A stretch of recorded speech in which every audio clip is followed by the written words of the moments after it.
میرے آقا پہاڑوں کی وادیوں سے گزر رہے تھے، آواز آ رہی تھی یا نبی سلام علیکہ، یا رسول سلام علیکہ۔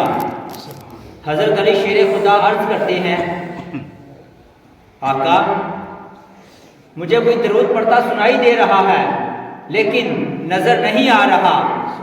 میرے آقا نے فرمایا، اے علی وہ سامنے جو پہاڑی ہے اس پہاڑی کی چونٹی پہ ایک پتھر ہے جو تیرے نبی کی بارگاہ رسالت میں درود پاک کے نذرانے پیش کر رہا ہے۔